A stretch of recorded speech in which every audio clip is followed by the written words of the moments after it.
Bonjour Ibrahim Affal. Bonjour Jean-Philippe. Ibrahim Affal, vous êtes président fondateur d'Hommes et Décisions. C'est bien ça. Ibrahim Affal, auteur de l'entreprise contre la connaissance du travail réel, point d'interrogation. Mais en fait, vous avez levé le point d'interrogation. Enfin, oui et non, c'est pas l'entreprise qui est en jeu. C'est ceux qui produisent des discours sur l'entreprise et des outils pour gérer les entreprises. L'humain d'abord ou le syndrome du sacrifié en premier, édition L'Harmattan. Ibrahim Affal, va tout de suite au cœur du sujet. Vous nous dites, première partie, effondrement du questionnement dans les entreprises. Voilà, on est à l'heure du grand effondrement.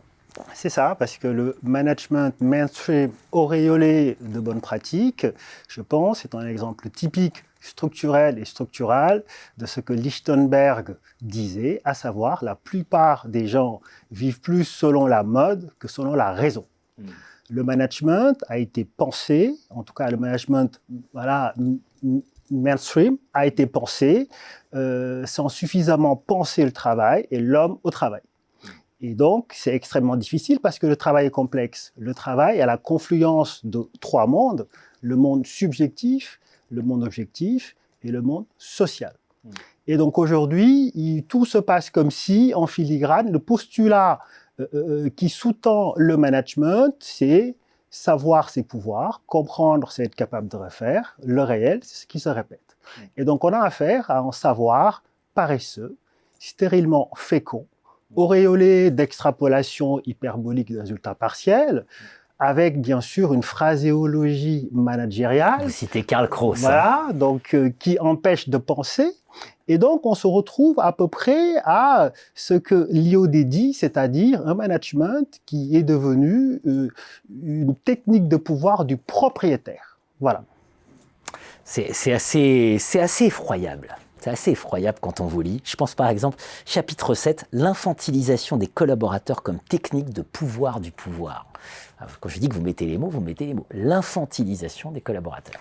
Bah écoutez, le problème, c'est qu'on a une phraséologie qui finit par nous faire perdre le réel, au fait. Voilà, c'est-à-dire qu'on se rend compte, voilà, on oublie qu'on a en face de nous des pères de famille, des mères de famille, qui gèrent des choses extrêmement plus compliquées, plus complexes en dehors du travail, mais dès que ces personnes franchissent la porte du travail, bah on les materne, on les traite comme des enfants. Voilà. Et donc, je pense qu'à un moment donné, ça a joué, mais je trouve que là, on a atteint quand même une sorte de seuil de retournement qui fait qu'aujourd'hui, les gens sont dans une sorte de défiance, voire de cynisme, parce que les arbres ne montent pas jusqu'au ciel. Le regretté Jean-Paul Fitoussi, reçu sur ce plateau, évoqué dans son ouvrage « Comme on nous parle », la novlangue managériale, on est exactement là, sauf que vous êtes au niveau de l'entreprise et la façon dont, finalement, ça détruit tout. C'est exactement ça. Et je pense que le pire dans tout ça, c'est qu'on commence à se rendre compte que ça ne produit pas les résultats escomptés. Voilà. Le discours, je pense qu'il faut avoir un discours de vérité par rapport aux gens. Voilà. Et donc, on n'a pas besoin de proclamer l'humain, par exemple. Il faut l'énoncer. Voilà, c'est beaucoup plus simple et évident. Et donc, ce qu'il faut faire aujourd'hui, c'est de voir les choses en face. Oui, on a des problèmes de performance. Oui, on a des problèmes d'engagement dans les entreprises.